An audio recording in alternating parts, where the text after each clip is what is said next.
There is a space in my heart where I find the truth. I find me in you, a truth beyond what you may see now. But when we are one, we bring more good about. No matter who or what you call yourself or where you come from, yeah. There is a place in this world with open arms right now. Welcome to love, welcome to peace, welcome to our community. Be who you are, let your light shine. We're so much more when we unite. You are welcome here.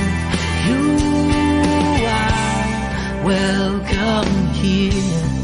I see with new eyes, allow and unfold, embrace and let go, trust the flow.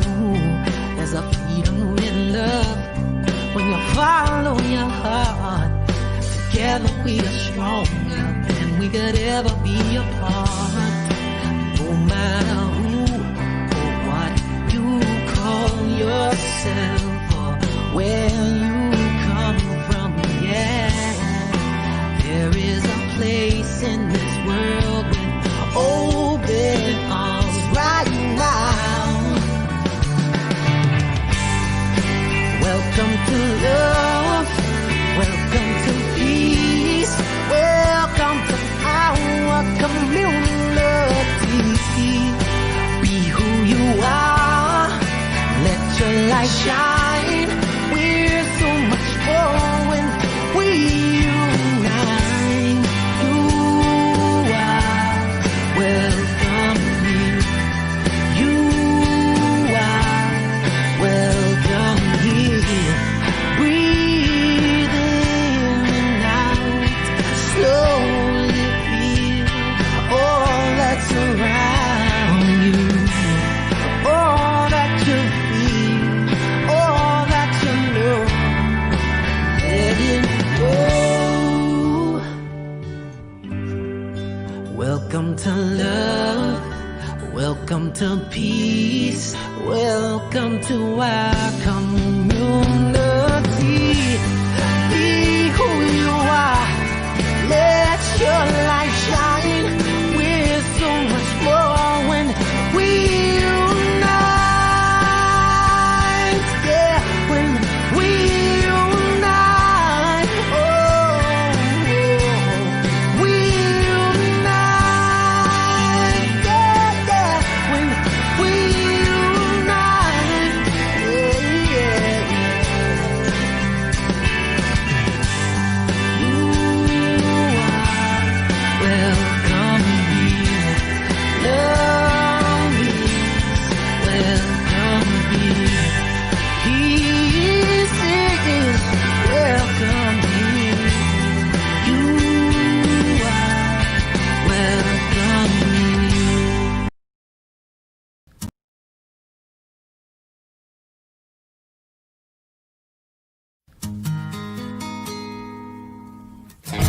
I must let you know that we matter. Tell these people all that we matter. Gotta face the truth somehow. We matter. Change what we do right now. We matter. It's a history of pain. Whoa. Separation, it's insane. Have you fallen to the lights? Black, white, whatever, never a reason to despise. We're all part of the human race, one humanity. A truth we must face. If we don't learn to love each other, then we can't learn to forgive one another. Time to move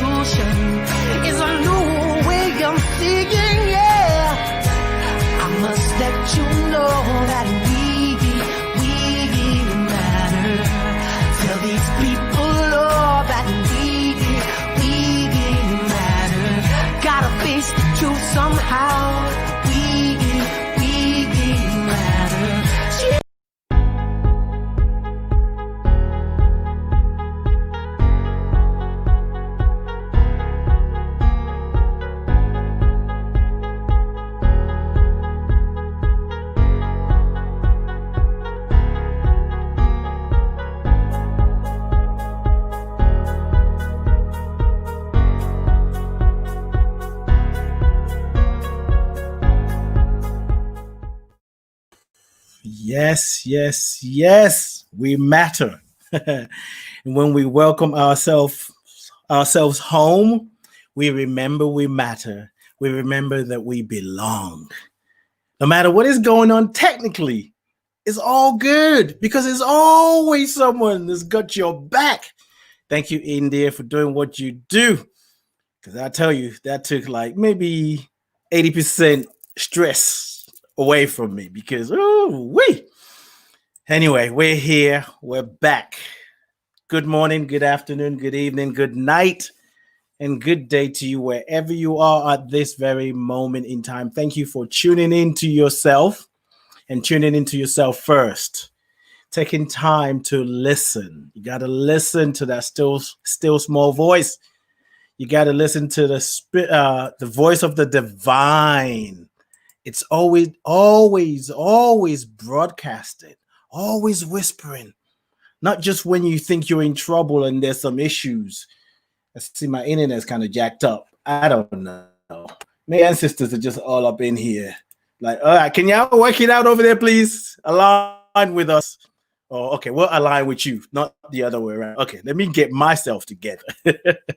And when you listen to the voice of the divine, you can't help but be transformed. I am Ade, your transformational agent, your beingness artist. Welcome to another episode of Ade Presents Being You, the journey back to yourself, season 2, episode 24. Today's Tuesday, October 13th, 2020. Yeah.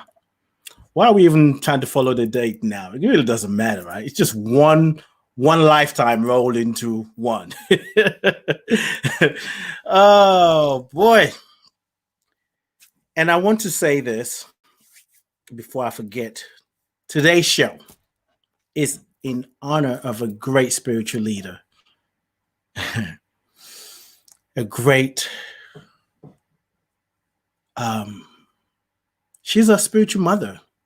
She's a spiritual mother to countless many. She supported me. What she created, Hillside International Truth Center, supported me to remember who I am, to know who I am. It is where I started my spiritual journey consciously. And that is Bishop Reverend Dr. Barbara Louise King. She made her transition on Monday evening, and she's now in the ancestral spiritual realm. And she's taken her teaching to a whole new level.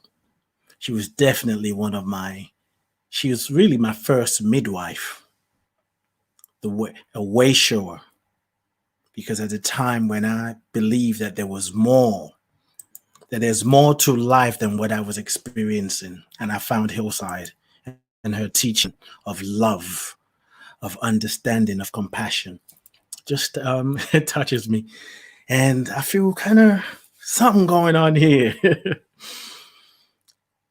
I did a Facebook Live yesterday and I wasn't sad, and I don't feel what I'm really feeling is the love, because she lived fully 90 years old. And 3 days before she did a Facebook Live, she lived, and her legacy lives in all of us. Those of us who have attended Hillside, that has heard of Hillside, that has read Daily Thoughts, read her book, and I'm so grateful to be one of the people to write Daily Thoughts as part of a legacy that lives on. So I'm grateful. I want to invite you. No, I'm trying to just make sure everything is working here. My view just looks, I don't know what is going on.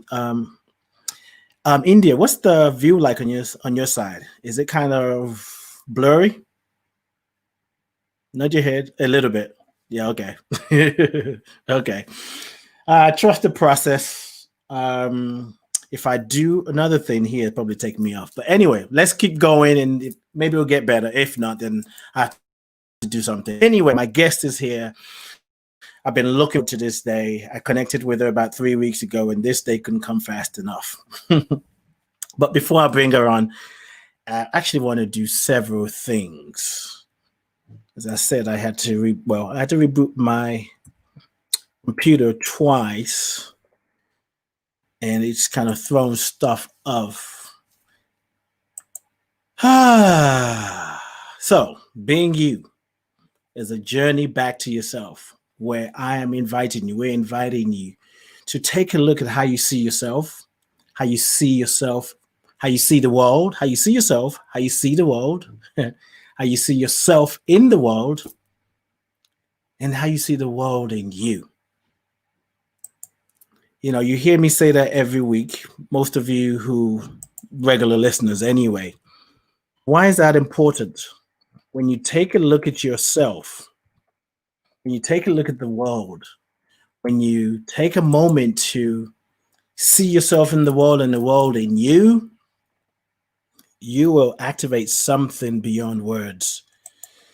As I multitask, who said men can't multitask. Don't know what they're talking about.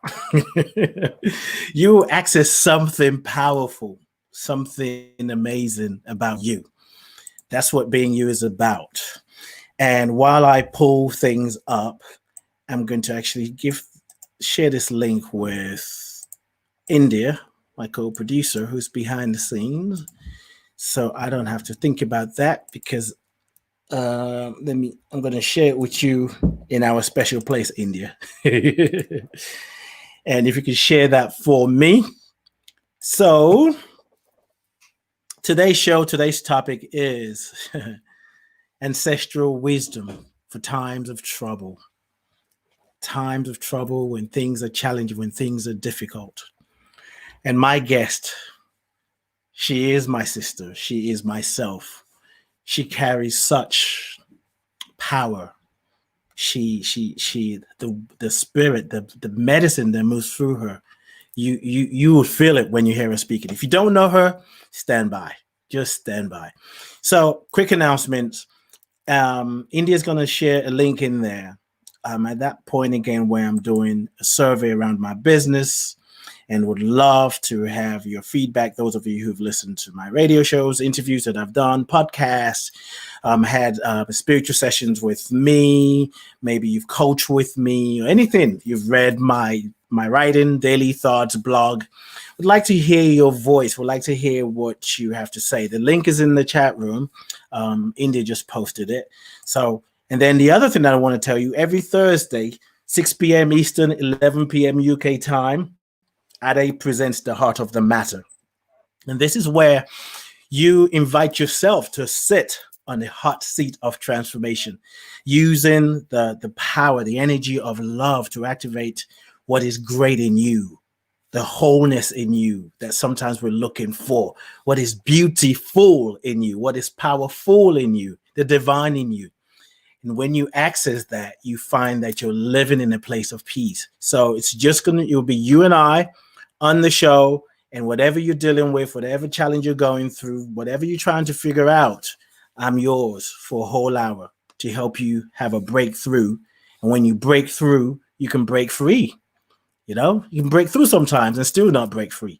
You can send a message through my website, adelove.co, not .com, .co, C-O, adelove.co, adelove.co.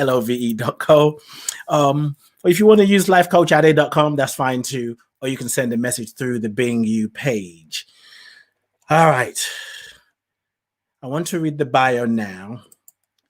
And I am also going to try something that I was setting up, but everything just went a different direction. So let me cue this up,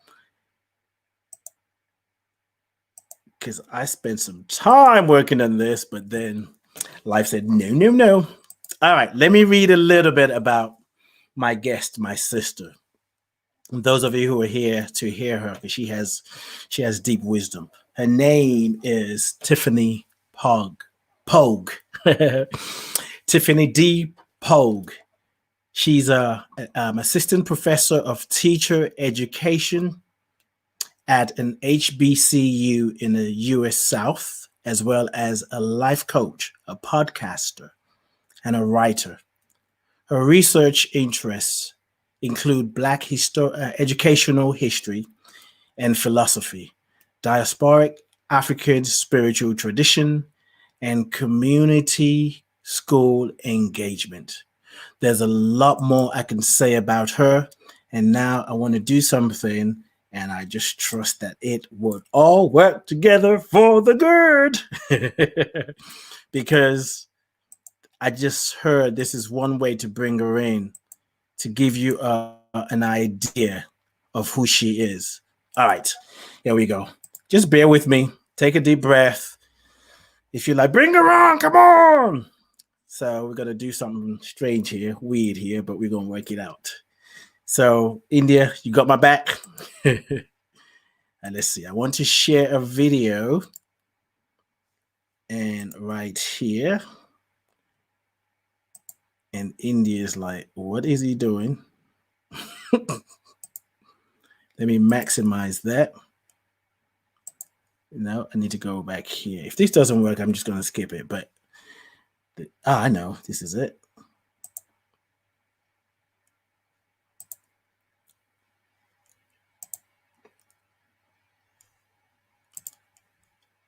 Okay.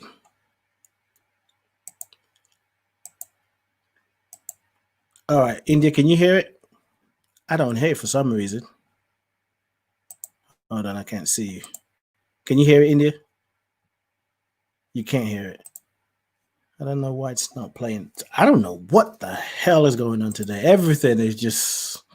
All right, so I'm just going to skip that, but I'm going to try one more time. One more time. All right. Okay, here it is. Nope. All right, we're just going to let it go. We're going to let it go. So what I'm going to do is bring her on, because technology is not working to my favor today. But what I would tell you is go check out her website. Some of you saw the image of that video. I invite you to go to nothing really seems to be working today. Even IG is not working. Go to IG, Instagram, that is. Tiffany D PhD. All right. And later on, don't do it right now. Don't do it right now. Do it later on. And you can check out that video. Now, if you have heard of her, I have no idea what's going on. I don't. All right. So Tiffany, India, where's Tiffany? I don't see her. I see a blank screen. I don't know what is going on. The volume. Yeah, the volume was up. I don't know. Tiffany, you there? Because I'm about to bring you on. So check her out on Instagram, Tiffany D PhD on IG. Tell him Tip told you. That's TELLEMTIP told you on Facebook. She'd be dropping knowledge. So, okay, I don't see Tiffany. India, what's happening? We got guests. We got people listening for the first time, and this is what happens? Okay. This is a good opportunity for my ego to die, because my ego is like, oh, come on. I'm just like, it's okay. All right, let me know, Tiffany. Can you, I keep saying Tiffany. India, can you check and see what's going on and let me know? Nudge your head or shake your head. Something, or type. Oh, there we go. You're typing. All right. Yeah. Ancestral wisdom for troubled times. What's the wisdom in this moment? What I know for sure is to trust the process, to trust what is happening. There is nothing wrong. Even if my ego you can see me. She said she can see me, but we can't see you. So Tiffany, do me a favor. Can you log out? Yeah, it is blank. Oh, wait. If your camera is blank, did it go to the screen lock? Is that what it is? Sometimes you just gotta laugh. It's a good opportunity to learn, to grow. when you do live or anything we're doing, we plan for it, but when it's the time, okay, she's going to sign out and come back in. And I'm going to let my ego do what it needs to do, worry about looking good, and just let it die. What Michael Beckwith always says, a bad day for your ego is a great day for your soul. He says it a different way. I'm paraphrasing. But yeah, my soul is having a good time because ancestral work is messy. That's what it is. Ancestral work is messy. And the best way to grow through it, to go through it and grow through it, is to embrace love. So she's back. She's almost ready. I'm going to bring her on in a minute. So all I want to say, and you're ready, give me a thumbs up when you're ready, Tiffany. Thank God for love. We get to accept the moment, knowing that all is well, no matter what it looks like, and the wisdom, the message will come through when it needs to come through, how it needs to come through. So, yeah, laughter equals growth. You ain't never lied. Inside, I'm like hysterical. So you might have to adjust your screen. I'm just going to bring Tiffany on now. So, ladies and gentlemen, if everything flow in the direction that the way I had it, it would have been, I read the bio, I show a little bit of that video, and I would just joyfully say, and I'm still joyful, ladies and gentlemen, boys and girls, psychics and skeptics, physical beings and non-physical beings, help me welcome my friend, my sister, myself, Tiffany. Oh, how are you doing, Tiffany? I'm well. I am well, and I'm tickled. I'm tickled. Okay. By everything that it's funny. It's funny. It's one of those reminders not to take things too seriously. Ooh, wait. I must admit, there's still a part of me like, what? I feel like there's a studio manager inside of me running around saying, don't ever let that happen again. But I'm trying to calm him down too. We have to remind ourselves that we're human, and that was just a reminder. Yes. I'm so glad to be here. Same here. So let's jump in. Let's jump right in. People have been waiting patiently. How are you doing? Especially, as we go through all this going on in the world, how are you finding your center? How am I finding my center? I'm remembering that there is a center. Ooh, right? I like that. Because, I think it's normal not to feel your center all the time. Mm-hmm. But when you remember that it's there, then you give yourself permission to feel slightly off. Yes. But know that it's just a period of time before you find your way back. If you make your center home, it's okay to have off days. In fact, I was having an off day this morning. Like something happened that kind of shook me and it tilted things. I'm human, so I was frustrated, angry, all of the above. Yeah. But then, when you can come back, then you just come back. Yeah. Come back to center. And we know that this too shall pass. Now I hear something. This is crazy. Something in the volume, like someone is tapping on something. I hear that too, and I've been hearing it before my camera went out. I was hearing a lot of it. I'm not sure what that is. Okay, do me a favor. Mm-hmm. Can you please tell your ancestors to calm down? Okay. Listen, I didn't light the candle. See right here? I didn't light the candle before I started. That might be part of the problem. And I was going to light up Palo Santo, but I was doing some technical stuff and I forgot. We'll drink to that. All right. That's evidence that even those of us who supposedly have it all together, we're being exposed without our permission. Wait. So on Ade Presents Being You, one of the first, I usually check in with my listeners. We're going to have to just deal with that clicking sound. I don't know what it is. I have no idea. So maybe it's just somebody's ancestors trying to get attention. We're just going to trust it. Thankfully. Oh, really? Okay, well, let me turn my volume down. India said it comes on when I speak. So I'm going to turn my volume down. Maybe that's what it is. Now, anyway. So one of the things we do here on Ade Presents Being You is to check in with the guest, where they are, what is going on. And I listen for a living, so it's kind of hard to ignore that sound. One of the things that what I asked the guest is, their names. I always want to know the meaning of their name or what it means to them. And you have a nickname, and we want to talk about that too. So, Tiffany, tell us the meaning of your name or your names. Okay. So, Tiffany is the name that my mother gave me. And for most of my life, I have disliked it because she gave it to me based on a soap opera character. So, it was some soap opera character, and she liked the name Tiffany. So, I am Tiffany. And it wasn't until I became interested in Yoruba culture that someone who was trying to teach me the language told me that it could also be interpreted as she who belongs to Ifa. And so at that point, Tiffany, I just saw it.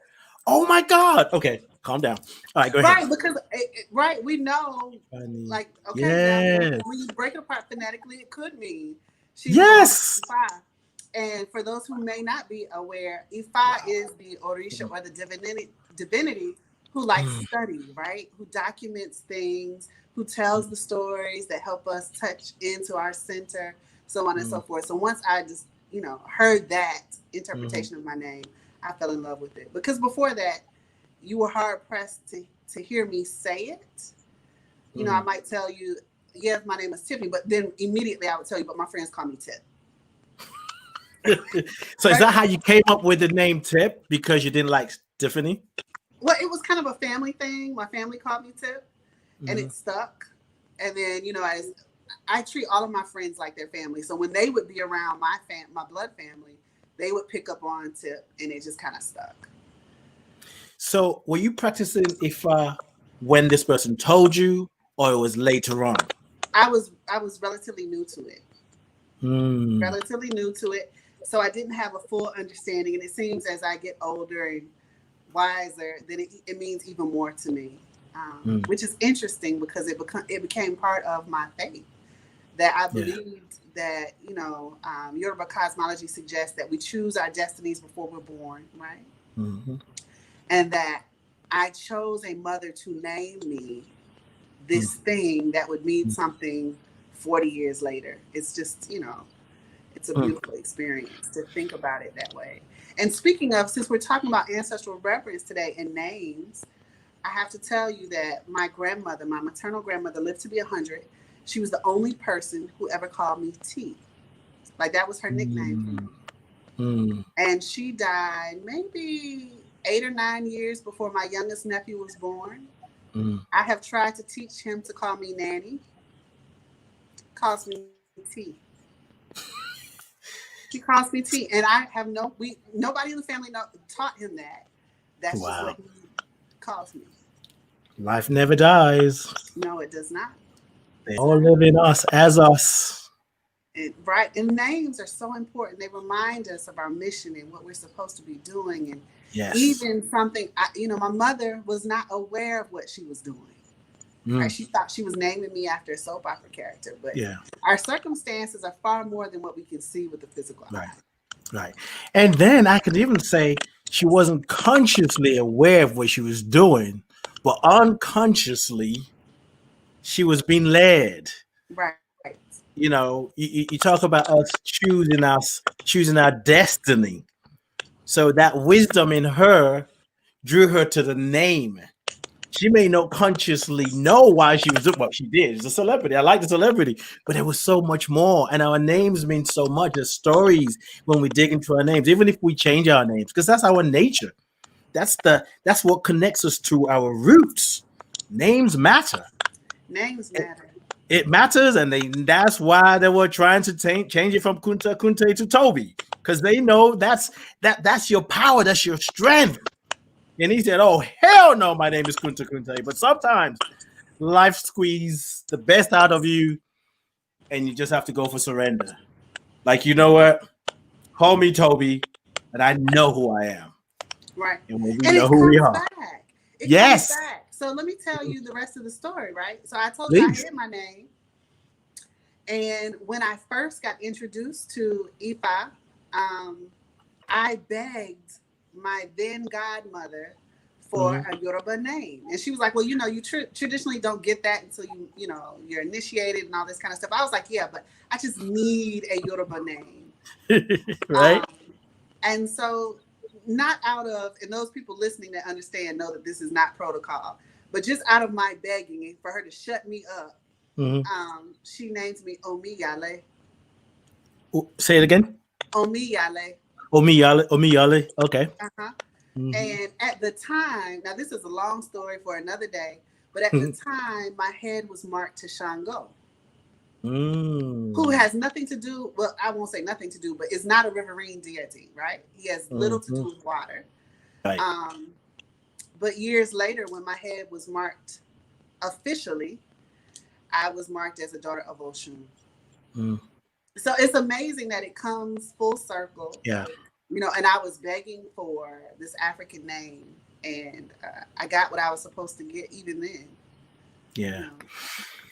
And it sort of reminded me of the conversation you and I first had, which is this whole thing about there are no accidents, and the crazy mindset of the divine, of God, of the journey of Africans to America and how that all happened, and the blessing that comes from that now, which sometimes some people can't hear. But what I want to do before I go that far, let's talk about the video that did play. Because I only met you in the flesh. No, our reunion was about 3 weeks ago. And something moved you to release a video, and you literally went viral. Your love went viral. Tell us about the video. Tell us about what made you do it and what whatever you want to share about it. Okay. And I know we'll get back to the point where we say that God is the trickster, right? Because I think all of this is part of that. Yes. But that morning I woke up and just felt like we needed a message that we meaning myself included, needed to hear that everything would be okay, that everything was in divine order, that there was a purpose for us living the things historically we lived. There's a purpose for the situations we experience today, and that we can't lose sight of center being home, right? And that morning, I decided, okay, I'm just going to shoot this quick live, which is something I do every once in a while because I'm very verbose. I like to talk.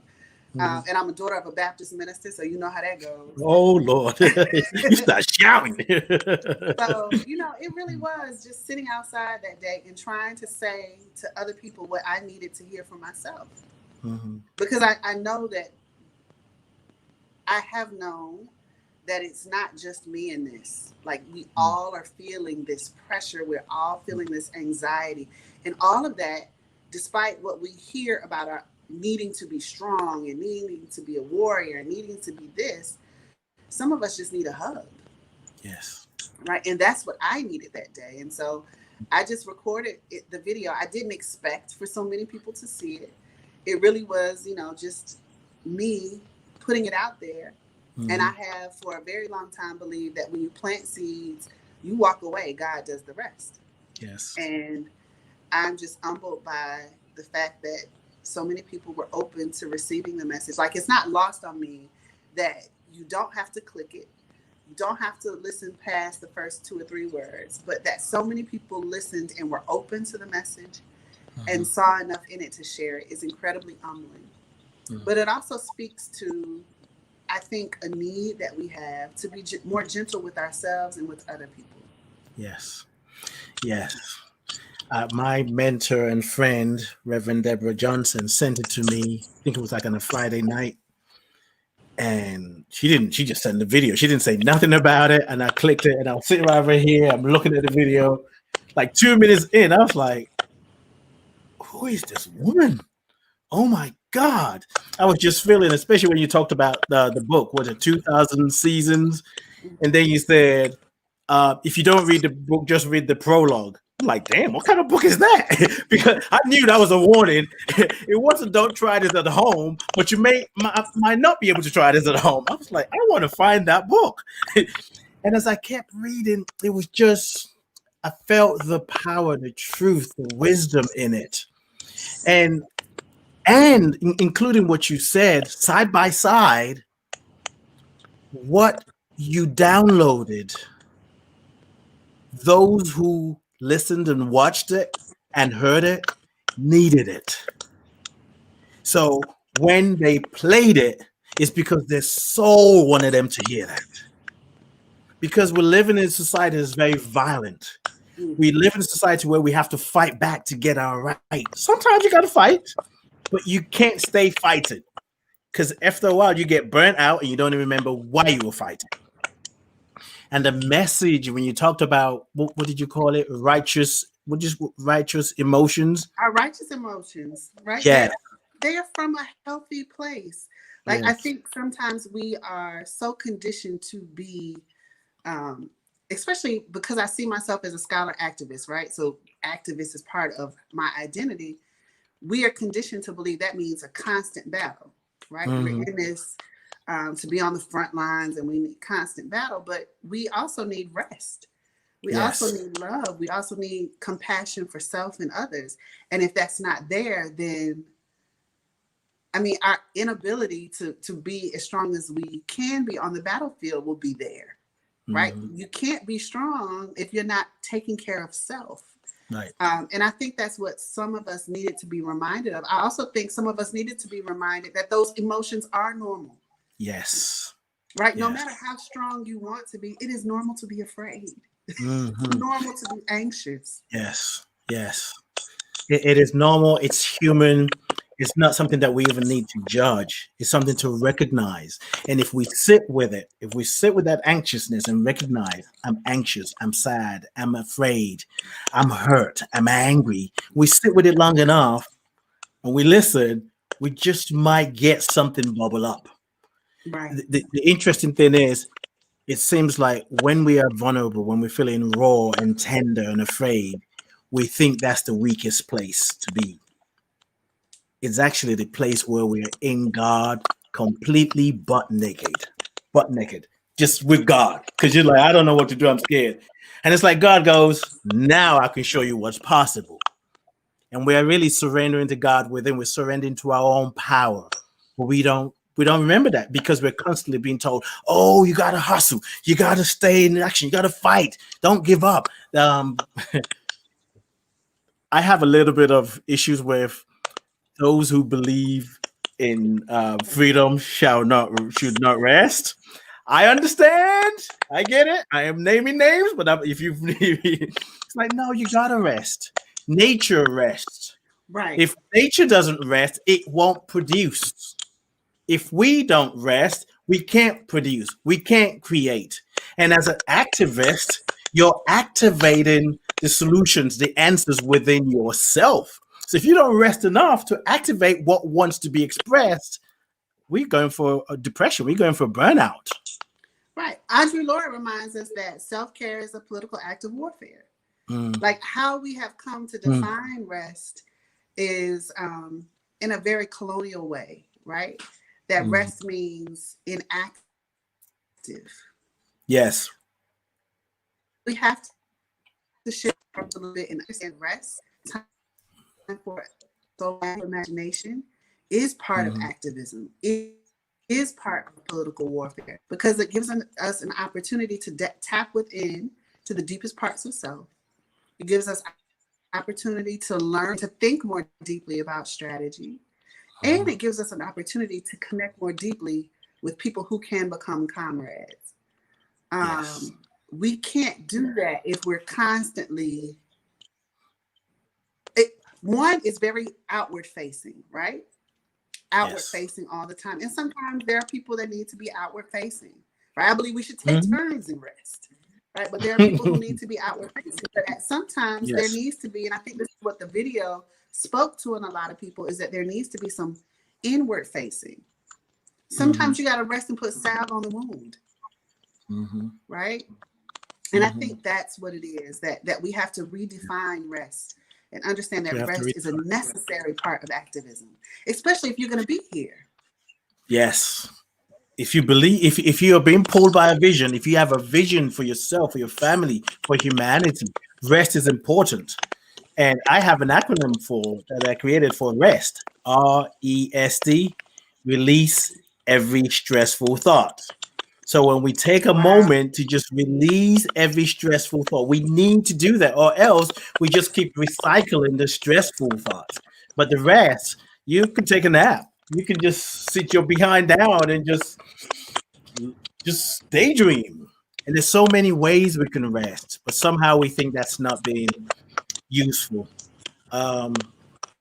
Okay, so speaking of this, well, speaking of God being a trickster that we're going to talk about, all this clickling and clackling with this going on.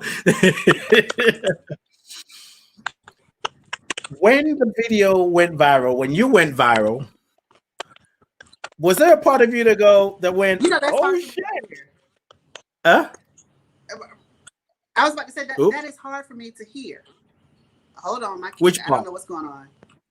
Okay. It's hard for me to hear that I went viral. Like that, something about that feels, I don't even have a word for it.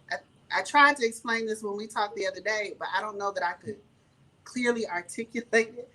Okay. It just makes me feel uncomfortable. I think the message went viral. I hope the message went viral. Oh, there's something uncomfortable to me about me going, like okay, so, I'm not so let me, and I don't know let me say it this way. Let me say it this way. When you made love go viral, how does that feel? Does that feel a little bit more? Yes. And I get it. I understand. And there's something to be said. I mean, that message was broadcasted to anyone who was receptive. And I'm willing to believe that other people were sharing it their way. And those of us who needed to hear it your way, we found you. Right. Like I said, it was sent to me through a video.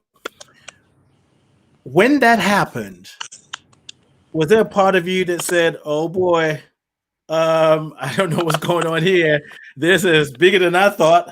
I just wanted to talk to my little community on Instagram and go back and do what I do. And so, how was that experience for you? You know, I'm going to be completely transparent because one of my pet peeves, I'm a life coach. One of my pet peeves is life coaches who seem to have everything together, right? Their lives are perfect. And if everybody's life was perfect, we wouldn't have, business. It caused a lot of imposter syndrome to flare up for me. And I'm just going to be completely honest about that. I'm a fat Black girl raised in the South, right? In a lot of ways, I'm socialized to be invisible. And so to be that visible is difficult. Yeah. Right? It's very difficult because now I'm asking myself, are people really seeing me? Or, and if they are, like, what does that mean? I don't really want them to see me, and then, sorry, my phone is on reserve power. But so there is a discomfort there that I am negotiating through. I'm working through that. And I want to be transparent right now because there are some people that may have a message to share, but it's been locked inside because they are fearful of the attention it might garner. Yes. Yes. Right. You knocked out my next question, but go ahead. That was the question I was going to ask and speak to. Yeah. Yeah. That one of my favorite verses, yes, I am into the verses phenomenon, was Jill Scott and Erykah Badu. And there was a point where they were having a conversation about Erykah singing Jill's song that she wrote with the Roots. And one of them, and I can't remember, I think it was Jill Scott, said something along the lines of, when God gives you a message, it no longer belongs to you, right? You are responsible now for releasing it. And a lot of us need to move self out of the way. And that doesn't mean to disregard self. I'm not saying that at all. But we need to allow the message to do what it does. And there is a healing in that. not only based on what people need, like that people may be healed from the message, but also that I am forced to do some internal work as a result of the message going viral, right? Yes. That when we're holding back our gifts and talents, we're in service to no one. But if we share them, we may possibly not only be in service to other people, but most importantly, we're in service to the inner self that needs to be addressed too. Yes. And so I'm teasing through that, baby. That's hard. I know what you mean. It's hard. I know what you mean. I know what you mean. For those who may not know what you mean by imposter syndrome, can you speak on that? Right. I think there is a fear. And it's funny to me because I always say mediocre people don't get it. Only people who are striving for excellence and who practice excellence regularly suffer from imposter syndrome. I don't believe mediocre people ever get it. But it is the fear that somehow someone will figure out that this is fake. Even though I know it's not. Like, even though I know. Or this idea that we're a fraud. You're a fraud. Yeah. I think we're conditioned. Well, I'm going to say think. I know that we are conditioned over time to distrust self. And that manifests a lot in some developing self-doubt around our talents, our gifts, our possibilities. And I think it has to be an intentional struggle. Like, we can't just say, I got imposter syndrome and then sit with that and make that your excuse for not doing everything that we could do to be excellent. I have a podcast episode where I talk about not giving your imposter the ammunition it needs to attack you. Okay. Right, because as long as I'm being excellent, then I can reflect and say, okay, this is what I'm feeling right now. I am indeed excellent. Let me, work through those emotions and understand how the images from external to me are driving this feeling. Yes. But if I'm half-assing work, then I'm giving the imposter more ammunition to say, you really don't, really deserve that. Yeah.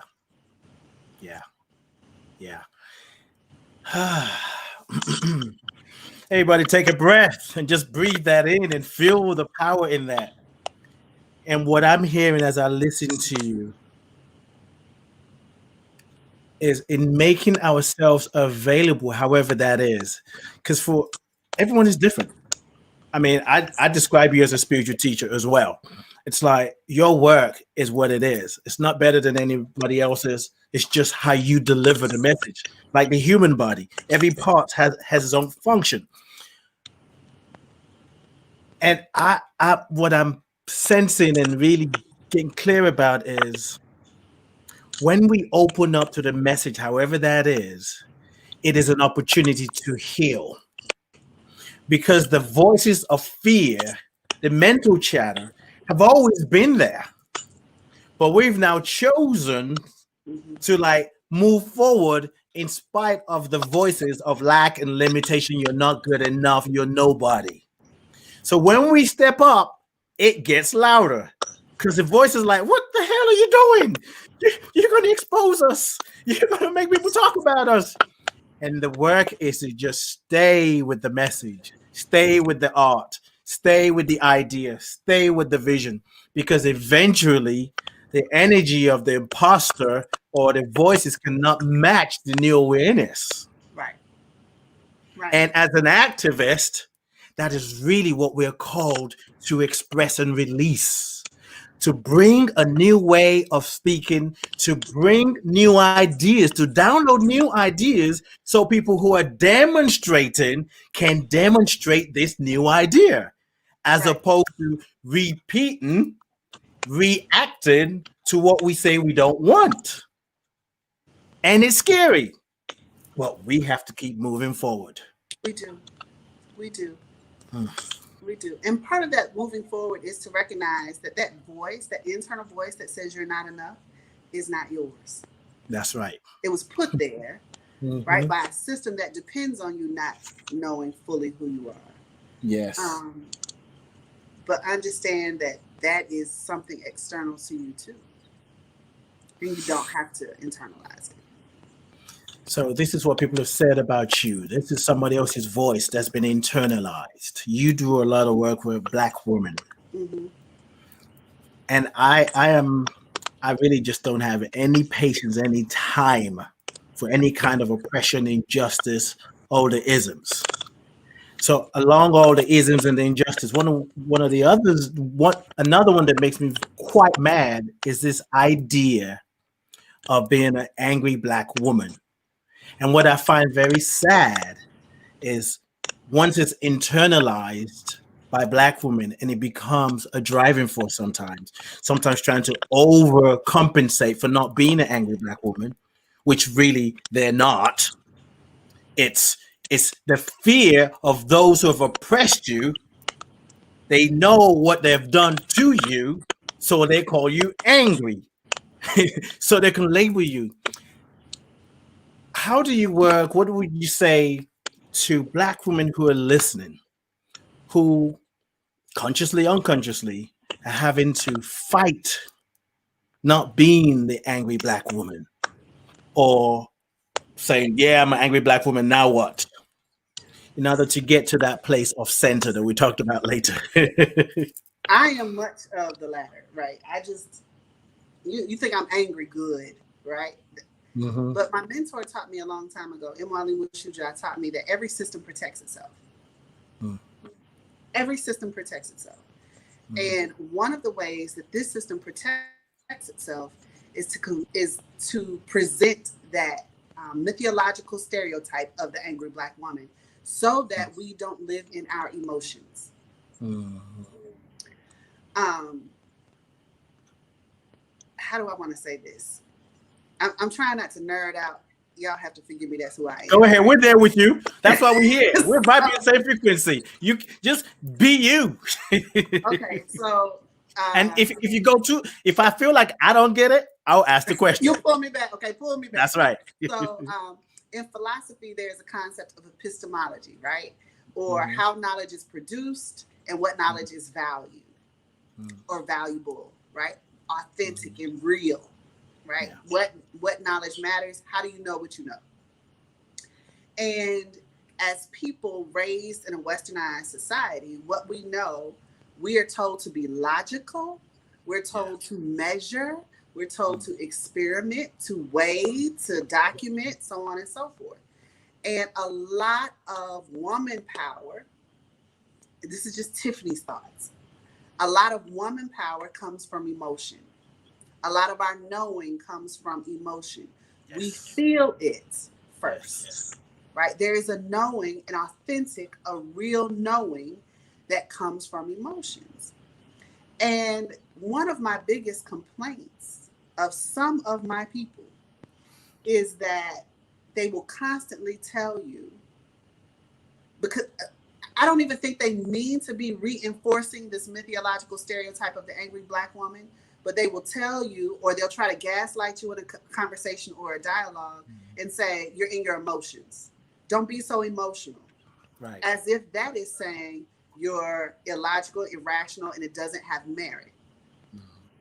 When we divorce ourselves from feeling here and operating out of here, we're limiting our own source of power. Yes. There's a legitimate power in emotion. I wouldn't have recorded that video if I didn't feel it here. It wouldn't have spoken to people unless they allowed it to feel them here. Mm-hmm. And then we try to run through the world like this part doesn't exist. Right. And it's a limitation on ourselves. Yes. And so one of my frustrations with our people is that we have allowed ourselves to believe someone else's epistemology is more valid than our own.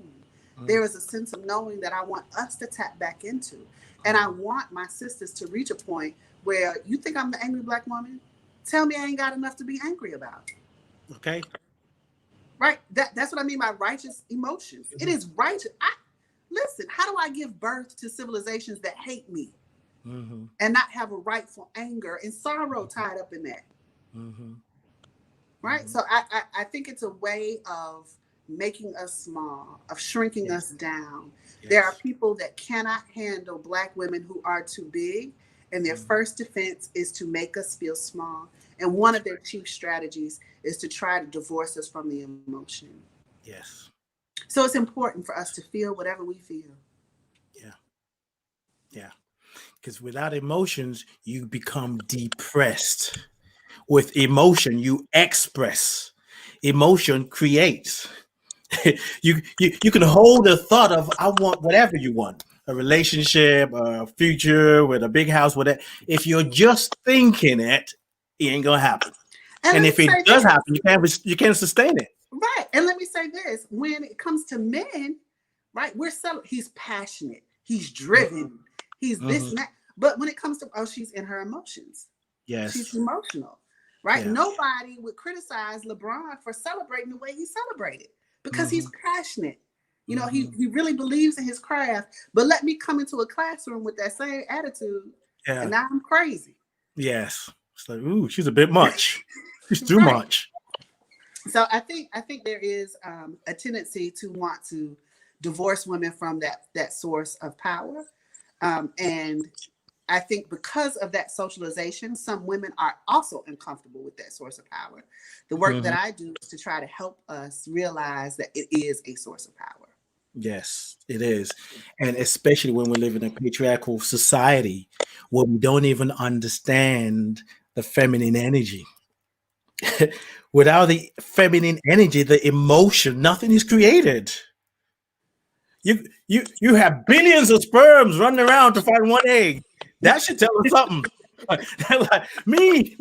No, I'm gonna beat you there, Negro. I'm gonna get there before you. Like, oh no, you won't. And she's just waiting and say, which one of y'all gonna make it here? And sometimes, well, not sometimes, all the time, maybe one makes it, two makes it. Even that itself, but we live in a society where anything that we consider that reflects, recognize that what's the word I'm looking for? Reflects the feminine energy. We criticize it. We criticize Mm-hmm. love. We criticize being peaceful. We criticize vulnerability. We criticize being soft. But there's so much power in that feminine energy that as a society, we don't understand it. Men don't understand it. And some women don't understand it. Mm-hmm. Because it is, to really understand it, we have to surrender to it. And when we surrender to it, we expose the imposter syndrome. And sometimes that's too much to bear. So we're like, let me just keep maintaining. Let's talk about your ancestral journey. What inspired it? What inspired it? Oh wow, that's a good question. What inspired it? I don't know. I really can't tell you. I can tell you that I've always been a dreamer. As a child, I was a dreamer. And I would get premonitions and visions and things like that. For example, I remember being probably 4 or 5 and telling my mother and my grandmother that I knew what my great grandmother looked like. And they were like, oh, no, you can't know what she looked like. You know, you weren't born yet. And I described her down to the dress that she had on in this vision. And they were both like, oh, okay, I guess you did know. You know, so there has always been like little parts of that in my life. Now, ironically, because you and I discussed her the other day, and I didn't tell you this, my formal ancestral practice probably began when I read the book Tapping the Power Within by Iyanla Vanzant.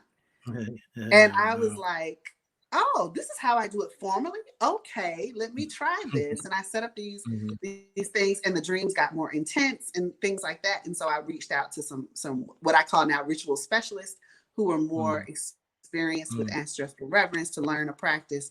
And so that's how it started. But I will say that I believe everybody has a journey like that, although we may not recognize it. And so we're conditioned to believe that our dreams are just dreams. But I'm almost certain that if you key into your dreams, you'll find some things there that may be evidence, it may be validation, it may be premonition, so on and so forth. And I'll give you an example. So I had a dream once. And in this dream, I was walking in a forest, right? It was a beautiful day. The dream was so real. Like I could smell, the earth beneath my feet. I could smell the trees. I could hear the birds. I could feel the warmth of the sun on my face. It was just a beautiful, and I in the dream, I remember feeling so joyful about the beauty of nature and how beautiful it must be that God loves us so to give us this, right? But then I reached a clearing in the forest, and in the clearing were the remains of an old plantation. And so I'm looking around at this plantation, and I'm just, all the joy I felt went the other way, and it was like just hurt and anger. And I remember in the dream running back through the path I had taken. And I came across a puddle of water, right? And I walk up to the puddle of water, and the water just kind of disappeared. Like it just disappeared down the hole. And a voice said, "What's wrong?"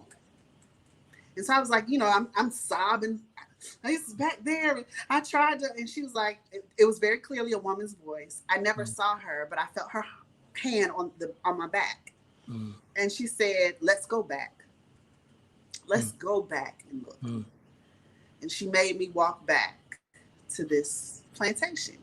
And this time when I looked, I still saw the ruins, but there were all these golden symbols glowing on the wood, right? All these beautiful golden symbols. And she said, "I don't ever want you to forget the pain because it will keep you humble. But I also don't want you to forget that these people created life in the midst of death." Yes. And I woke up the next day and I was just like, oh my gosh, right? I was in grad school. And long story short, my dissertation ended up being about Adinkra symbols, right? Which are Ghanaian African symbols.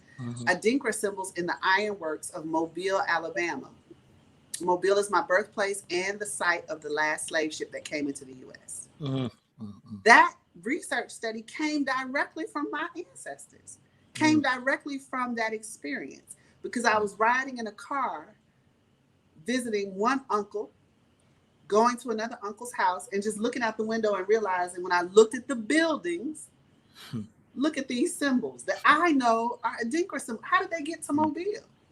How did they get to the port cities in the U.S.? Charleston has them. New Orleans has them. Mobile, places where our people came into the country. And the most popular among them is Sankofa, which means to go back and get what you need. So there were always elements of wanting to tap into that power source, that knowledge source. But I think that was the first experience that made it really practical. Like, I need to finish this study. I don't have anything to write about. You literally put a thesis in my lap. That kind of, I think sometimes ancestral reverence turns into this hocus pocus. People are looking for the bells and whistles and all the magic, but it is really practical. Yes, indeed. Practical. Yes. That's why we miss the messages that we're asking for. That's why we think prayers are not answered, because it's very simple, very natural, very organic, very practical. It couldn't be, because when we're praying or talking to our ancestors, we think it's going to be this. Well, and even if there was a loud bang on the door saying it's your ancestors, we're gonna freak out anyway. so it's given to us gently, and we're like, oh, that can't be real. It's very gentle. It's very gentle. Yeah. It's so gentle that's what I mean. I think all of us have those stories. It's just so gentle that we might not know it yet. Yes. Right? It requires some quiet reflection. Exactly. And the more we rest, the more we can hear. So it's not strange anymore. Actually, what I should say, the more we rest, the more we can hear. Right. We can we just know. And I'm thinking about, as I listen to your story, and the question was, how did you start your ancestral journey, right? And earlier you were talking about, and if I were told that we choose our destiny. You started your ancestral journey before you were born. You came in to do this. So there's never really a beginning, even when in Bibles or whatever the scriptures was in the beginning is just when the writer decides to call the beginning. Right. It's always this continuum, isn't it? Right. It's just a moment of recognition. It That's was right. always there. It was just the moment of recognition. Yeah. And I want to ask a question, but I want to share this real quick. You and I talked on Sunday. We talked about altar. And I remember when we were talking, I'm looking at my altar. I'm like, oh, I have neglected my altar. I was ashamed. I think I mentioned it to you. I'm like, I can't even believe it. But what I did, and this is something maybe someone can use. Sometimes we think we have to turn the whole house upside down. And it wasn't like it was a logical thought. It was just something that I felt to do. I looked at my altar, and one of my mother's picture was kind of curved and turned because it's not in the frame. And I moved it to a side and kind of stand it up where I can see it. And the way, so I was on my bed, and because it's in my bedroom, and I can be on my, before I won't be able to see it. And it was a place where I can see it. You know, that night, I dreamt about my mother. And I haven't dreamt about my mother in a long time. And she gave me some messages. And I was like, wow. And you know how dreams sometimes it's like there's a message, but it looks like it ties to another story. And part of it was actually Dr. Barbara, as I was saying, this show is in honor of Dr. Barbara King. It spoke to that too. And I was like, yeah. I was just so grateful. And I had another dream, which is a continuation of that. But what I want to do is, you know, sometimes, like you said, we think this ancestral reverence is hocus pocus, it's weird, you're worshiping idols while you go to a building with a man on a cross drinking his blood. And anyway. Which is ancestral reverence. Right? It's ancestral reverence. That's it. Yes. Yeah. I got so excited now I forgot my point to tell you the truth. I'm not going to pretend like I'm trying to ask this deep question. I got so excited. The question just went out of my head. Oh, that's it. So what I know is we are one with our ancestors. One of the things that I've heard you say and things that I've heard in your podcast on Instagram is this idea of the past and the future are all one.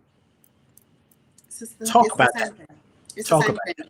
I had a Shona elder as a visiting professor one time, and he asked us, you know, who lives in the past, your ancestors or you? And of course, all of us were like, you know, they live in the time with the black and white photos and the horse-drawn characters and, you know, the slave ships, that's them.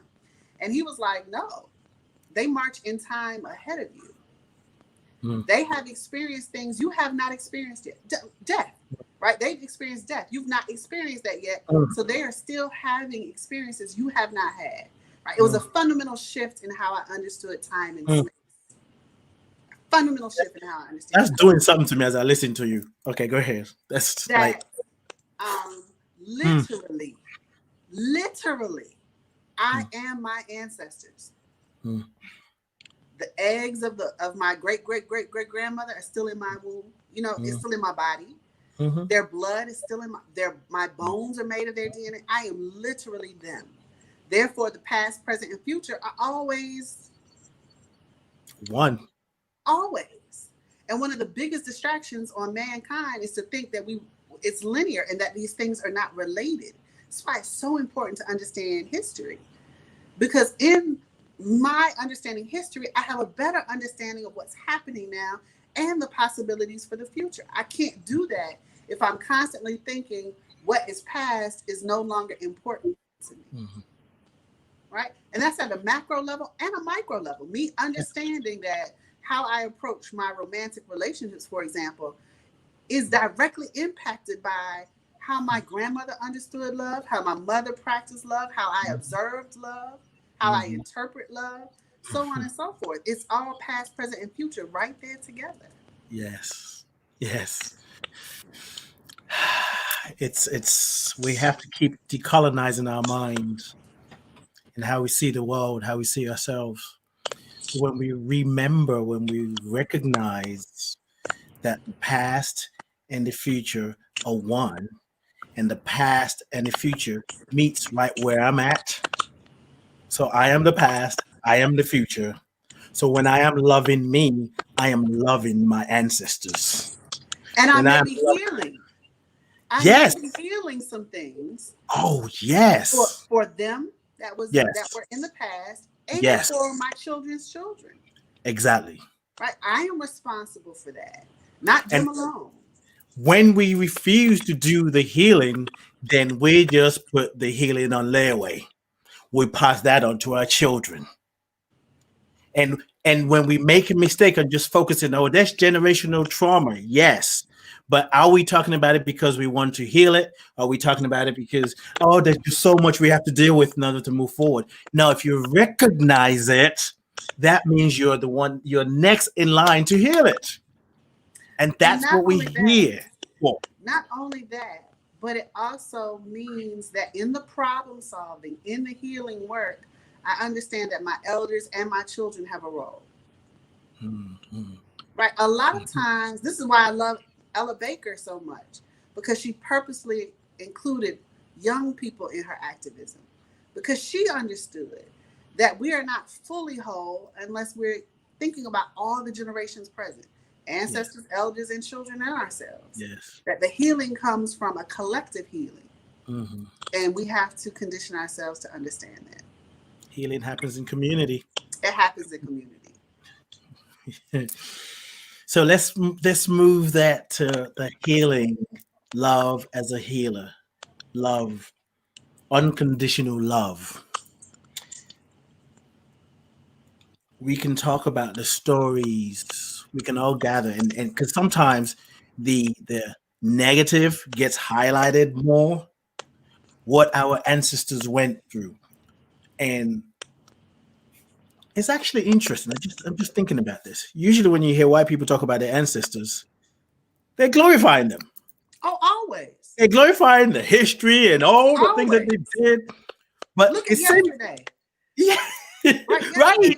We're trying to celebrate Indigenous Peoples Day, and they want to force Columbus down our throats because they want their ancestral memory to stand forever. They understand the power in that. Wow. And when we decide to highlight the greatness, the contributions of those who came before us, it's considered separatism. Why do we need Black history? Ooh, I just need to slow down on that. I don't even want to rush. Listen, they understand clearly. They understand clearly. This is why they don't want to take down the monuments that are up.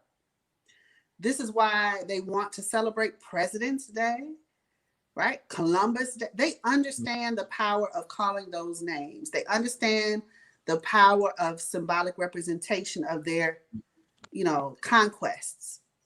Yes. They don't want us to do the same thing. I've always been nervous and suspicious of things that people do that they don't want you to do. Okay. This is why I don't use the word tribe. Right. I don't use the word tribe because I've never heard white people refer to themselves as such. Right. They have ethnic conflicts. They don't have tribal warfare. Right. Right. So I'm always suspicious of things that they do that they don't want anybody else to do. And unless worship is ancestral reverence. It's funny because that whole thing about tribe, that could take us in a different direction, but we'll have that another day on another show. So we're gonna talk about love. Yeah, we got time to talk about love and healing the pain and the trauma. But I want to come back, something you said that's so profound, because again, I had my phone on me.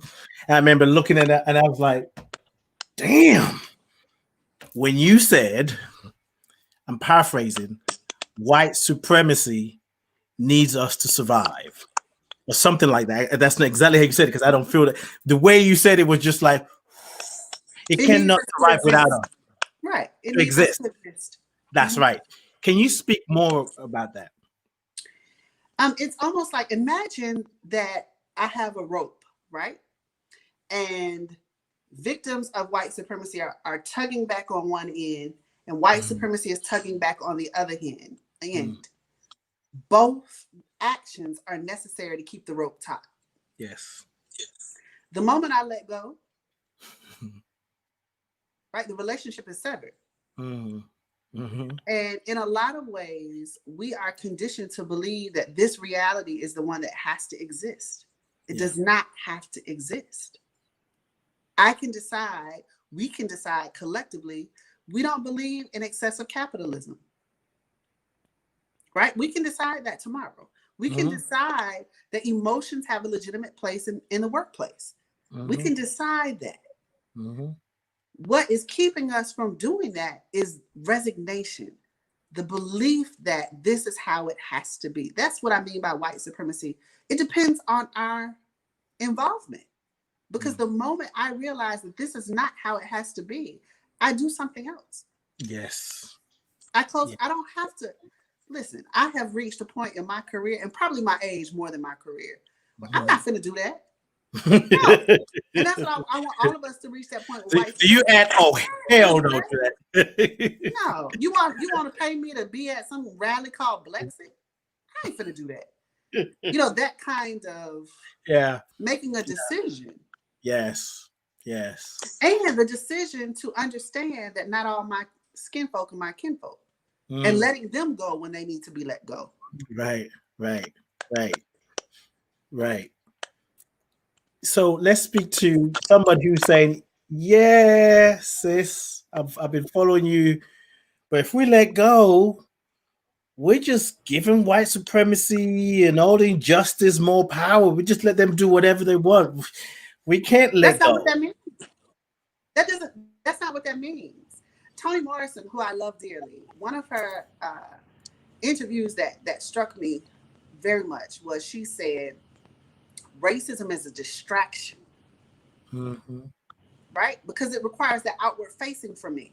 If I'm always fighting white supremacy, I'm not doing what I need to be doing. Like part of my day, part of my mind space, part of my heart space is taken up in that. But what happens if I just let y'all be crazy by yourselves? I'm not, whatever. I'm about to build this school over here. I don't care if you want to come or not. Right. I don't care what I'll say about what the teachers have to know. No, I'm going to do this thing and it's for my people. So I really don't care what you say. When we do that thing, then that can no longer exist. See, and here's the other part of white supremacy, depending on us to be present, is the entire identity is based on not being like people of color. Not being what? Like people of color. So my whole identity is wrapped up in, right? Hold on one second. Hold on one second. It's the connection is really kind of jacked up. Okay. Can you hear that? I hear it. That.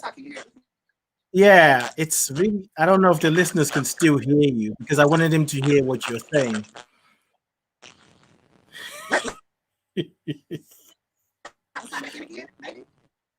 You said what? It's crazy. I don't know. Okay. Are you there? All right. So what I'm going to do, I'm going to take myself off screen. Yeah. I'm going to take myself off screen and see what happens. All right. Yeah, I can hear you, but hold on one second. I'm going to take you off screen for a minute. Okay. Okay, I'm going to leave and come right back and maybe that'll help. Okay, got it. All right. Something don't want us to talk about white supremacy not surviving. It's like, oh no, you're gonna talk about me, you're gonna hold on. Well, we're not. We're just gonna disconnect and reconnect. Because when you do the inner work, when you do the work, however, if it's work with your ancestors, spiritual work, personal development, when you focus your energy on working on yourself, there's going to be some resistance. There's going to be some crackling. There's going to be something in you saying you don't want to do that. There's going to be something that's going to tug at you. But you know what? That tugging only makes you stronger. It only makes you stronger. We're talking about ancestral wisdom for times of trouble. And times of trouble, however you see it, doesn't have to be something where you're thinking, oh, this is really horrible. In fact, it is a great time. It's a great opportunity to grow. It's a great opportunity to be more. It's a great time to learn about yourself in a new way. I know for me, and I'm sure all of you that are listening, you can remember times that you look back there and say, that was the hardest time of my life, but you learned so much from it. This moment that we're in, we're birthing a new reality. We're rebirthing ourselves. We're renewing ourselves. And we got to do the work. We got to breathe and we got to push. We got to breathe. We got to push. And sometimes we're going to feel like, I can't do it. I can't push anymore. Just rest. Take a moment. All right. So I'm back. Welcome back. So did you talk to your ancestors with like, y'all interrupted? Calm down okay. for a minute, please. Let me finish this. Yeah, pretty much. So we were talking about letting go, and letting go doesn't mean that you're empowering what you say you don't want. It's actually turning your focus on something that is more empowering so you can create a new reality, right? Right. So I don't want to be in a system. I don't want students to be in a system where they can't see themselves in the curriculum, right? Mm-hmm. Mm-hmm. Now, because I'm a proponent of public schools, I will always fight to make that into what my ancestors wanted it to be, because public schools are the birth of Black people in the South, right? Mm-hmm. I will always fight for that. But at the same time, I have to be developing systems to support my students in what they need. And that's what I mean by turning inward. It's one thing to constantly be begging other people to let me into their institutions. And it's another thing for me to create my own institution, right? And I think that too often, that's what I mean by we're outward facing and we are allowing white supremacy to exist because we have not enacted the other, right? Or we have let these alternative systems go to pot because somehow being in their institutions validates us. Yeah. And that's what I want us to work on, this need to be in their spaces rather than to develop our own social institutions to do what we need them to do. Yeah.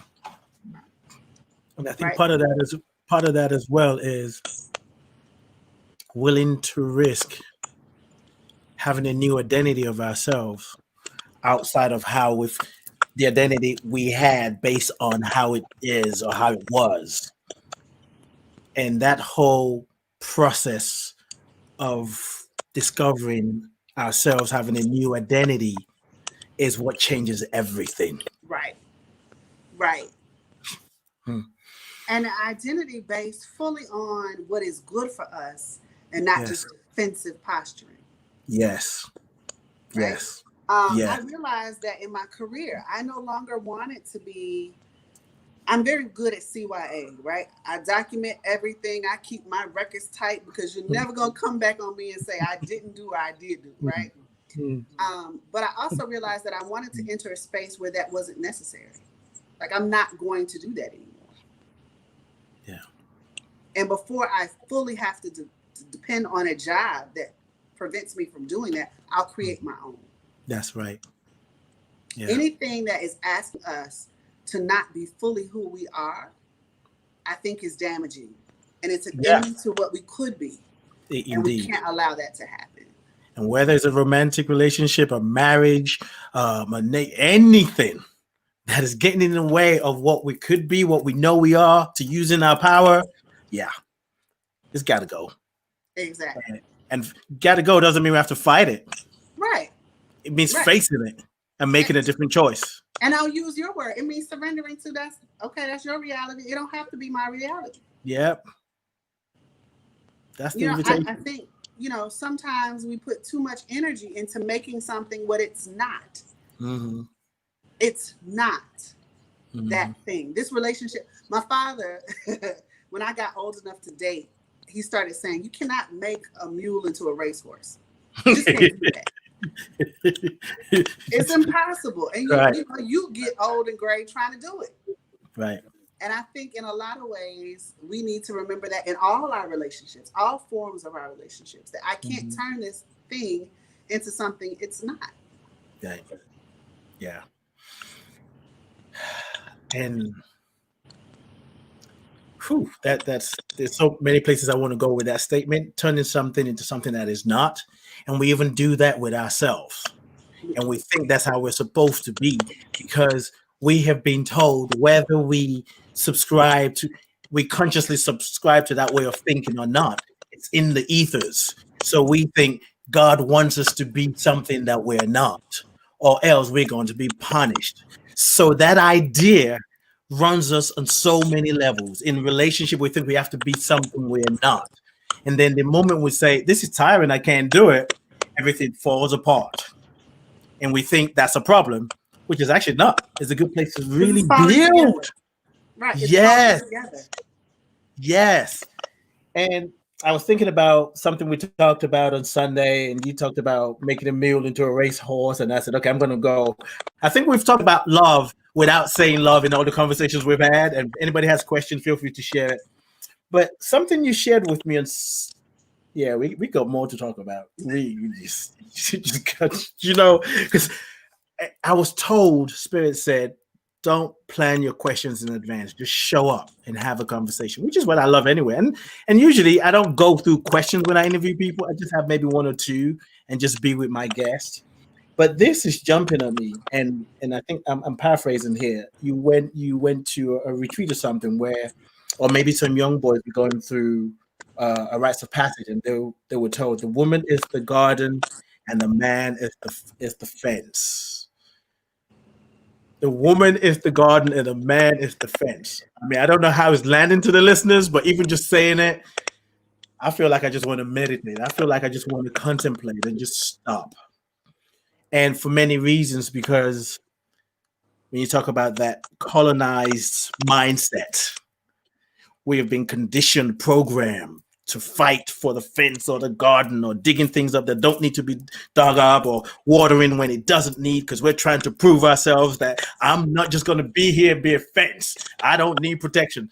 Anyway, can you say more about that and just how it all came about? Yeah. So to anybody who's listening to that and feels initial discomfort by the idea, let me acknowledge that I too, for a very long time, was uncomfortable by the concept of the woman being the garden and the man being the fence, because what I was hearing was I need protection as a woman, and that men are stronger than me and thus must protect me. And that didn't jive with my womanist mentalities.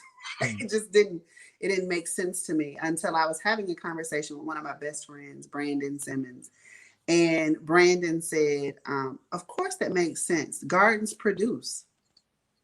I was like, oh, so what you're saying is that I don't need protection because I'm weaker. I need protection because I am producing something that is good for the whole. Mm-hmm. And in my act of production, I should be protected, not because I'm weak, but because I'm busy.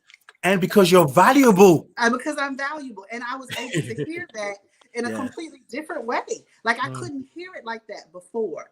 And it has reshaped how I define my relationships. It's not necessarily that I am the weaker person in the relationship. It is that I am producing certain things, including life.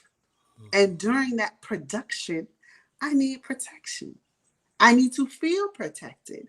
And in a lot of ways right now, I'm hearing my sister say that we don't need protection or that we don't feel protected. Like there is this duality where some of us are saying, you're not doing enough. And then some of us are saying, I don't need it. And then brothers are like, well, I don't even know you. Why do I have to protect you? Like this, it's this whole... Yeah. What we need is what I had with Brandon, and that is to sit down with each other and listen. Yes. Yes. Right. And I think that will do a lot. It'll go a long way for us to resolve some of these issues.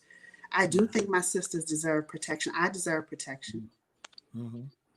I think it's real easy for women, Black women in particular right now, to see ourselves as not being protected. Yeah. And I need our brothers to hear that. Not that I'm not even gonna put it on you that you have to do it. I just need for you to hear me say, I wish I were. And then you do with that what you're supposed to do with that. Yeah. But it's my truth. Yeah. You know. That's an important point that you made. Is just hear me. It's not a request to do anything. It's not a request to fix. It doesn't matter if it's a man or a woman. It's like sometimes we just have to give voice. We just have to name the things that we're feeling. We just have to name it. We don't have to we just kind of let it be. Right. And in letting it be, we get to hear differently. When your friend was able to present it to you differently or present it to you, you were able to let go because you heard differently. And the fact that you had the conversation is because you wanted to let go, but you're like, hold on, I got to explain this to me. Mm-hmm. And this whole thing about protection, we don't have a lot of issue when we do in a materialistic world. When we protect our homes and get an insurance, when we protect the car, because it's a brand new car, they won't even, most places won't let you leave without having insurance because we say it's valuable. We want our money back. So why don't we, as human beings, are open to being protected? And when we say, I don't need nobody, I'm gonna do it my damn self, it's how we end up falling on our faces, which is fine. We'll learn a lesson from it. It's a new way of thinking, of being that is ushering itself. And I really believe that the more we allow ourselves to let go, maybe take one hand off the steering wheel, keep the other one on. You know, first you're like, oh no, I'm driving this car, and nobody gonna get in the driver's seat. We're now being invited to take one hand off, and I just see, and then eventually, you know, kind of just one at a time. Maybe Jesus ain't taking the wheel. Maybe Allah is taking the wheel. Maybe the divine is taking the wheel. But it is about just allowing ourselves to let go. To let go.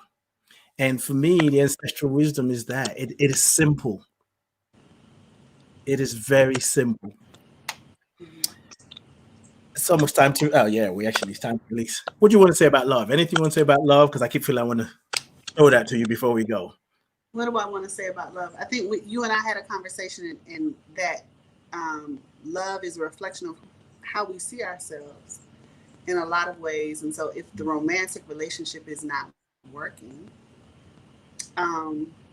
it's important for us to reflect on who we're bringing to that romantic relationship. Like, what Tiffany am I presenting? What Tiffany needs in that moment? Have I articulated those things to the person that is invested in love with me? And that, as you said, it's a commitment. It's a choice to love someone. It's a choice to manifest love. And it's a continual work. Yes. It's a continual work. And it's a choice to love. And to be loved. It's a choice to be loved. Yes, you got to let your guards down. Because if we're protecting one another, I can't let you in. Then we can't even experience the love that we experience is determined by the amount of love we allow ourselves to receive. Nobody can get through if we have the wall up. Right. And I also think that there is room and a necessity for us to define love for ourselves before we try to manifest it. Right? What will it look like? What does love look like? What does it feel like? What does it smell like? What does it taste like? Right? I think that's a reflection that we have to do before we start blaming our partner for not giving it to us. Hell, do we even know what we want? Right? That I think is some work that we have to do, and we can do it in partnership. If we're already in a committed relationship, then we do that together. Tell me how you define love. That's it. That's it. It's an invitation to take the condition of love. And I'm gonna just say this about love. How we love is a reflection as well as a reflection of how we see God. I agree with that completely. My dear sister. Yeah. Just feel my heart. Same here. Just feel my heart. Thank you. Same here. Because you got to have me back so we can finish that point you just made. Sure. Because how we see God not only how we love. Shapes how we define love, but it also shapes how we define ourselves. Yeah. You're coming back anyway. Right. Thank you. Either we believe that God is gracious and can give us anything we want, or we don't. That's it. That's it. And the ancestors are whispering that every day, every moment. And it starts with letting go of how I think it should be, what I think it needs to be, in order to hear a new way. Pain pushes until vision pulls. Too many of us are being pushed by pain. It's time to be pulled by a vision of a new reality, a vision of a new world, a vision of how I identify with myself, how I identify in the world. Yeah, you're definitely coming back. And we got some other conversations to have off this. Yeah, definitely. Thank you. Thank you. Now, before you go, you're welcome. What are you up to that you want to share with listeners that you need them to know? Or I know you actually have two, as far as I know, you have two IG accounts. I'm not sure what the other one's for. So I have about 3 or 4. I understand. So this is your opportunity to do a shameless plug and just plug away. All right. So the first one that is probably the most authentic me, not as much business, is the Tiffany DPhD. So you can find me on Instagram as Tiffany DPhD. That's where you get me. It's also the life coaching business. So that's that.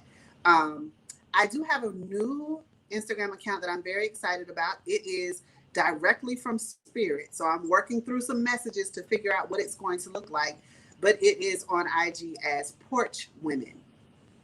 All right. So come join us over at Porch Women, where I am working through defining for myself and having other women define along with me what it means to be Black, Southern, and woman. So Porch Women.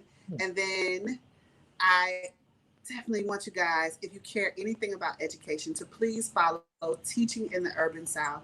It's a nonprofit organization of Black scholars dedicated to equity in the school system. And I sit on the board for that. So follow us at Teaching in the Urban South on Instagram and on Facebook. I love you, my dear sister, and thank you for doing what you do. Thank you. I love you too. Thank you for being a voice for humanity, the voice for the voiceless, and speaking the words that need to be spoken, because we need it. Thank you. You're very welcome. Woo! I am fed. I am full. I am grateful. I am joyful. Yeah. There are people in our lives, whether you know them, or you know them through social media, you just know they have value. They have something for you. Keep them close and invest in what gives you life, however that is for you. It's all about a generosity of the heart. I love you. I bless you. I appreciate you. And I thank God for you. I want to remind you that you can be with me, sit with me on my Thursday show. Ade presents The Heart of the Matter. You get to go to the heart of the matter to support you in letting go so that you can have a new reality. You can find me on lifecoachade.com or adelove.co, that is. And feel free to send me a message on Being You Podcast Facebook page. We're also on YouTube. New Jace, thank you very much. Pat, thank you very much. Everyone who listened, Marilyn, thank you. Anitra, I hope I'm saying your name right. Charlie was in here earlier. And those of you who are listening that, just listen, you're not in the chat room. Thank you, thank you, thank you. I always feel like there's something else I need to say, but I don't know what it is. So unless it comes to me, I'm going to just release the show. I invite you to take this consciousness and multiply it. Oh, I want to tell you, if you don't know, go to Inner Light Ministries, and check out Rev D, my mentor. She's doing, she's offering, I don't know, how do I say it? She's challenging us. Yeah, that's it. She's challenging us to speak more about what we want. So there's something that they're doing now called #Visions Igniting. And she's inviting you to record 60 seconds of what your vision is for the future. And as you know, the past and the future is right here. So whatever you're wanting, wishing for in the future, you can stand for it now. And when you stand for it, when you think it, stand for it and speak it, oh yeah, you're going to bring it about. Especially if you let it influence everything you do on a day-to-day basis. Innerlightministries.com. Go check it out. Get all the information, where to send the video. If there ever was a time to do that, this is it. Once again, I love you. I bless you. I appreciate you. And I thank God for you. And I give so much gratitude for Dr. Barbara King, who made a transition on Sunday, who, because of her, I am who I am. She was my first midwife. She affirmed the way I see the world. And she created space for countless people, thousands and thousands and thousands of people to come back to themselves and let go from the BS and hold on to the truth. Peace and blessings, beautiful people. Thank you, India. I appreciate you. Thank you for holding it down in the back. Thank you, Pat, Neil Jays. It's time to release the show, and I'll be back on Thursday if I have a guest, and if not, see you next Tuesday. Who do I have next Tuesday? It is Reverend Tandy. We're going to be talking about African spirituality, grief rituals, and the importance of grieving. We need to grieve to heal. That's right. You heard me. I'm out. Peace and blessings. Take care of yourself.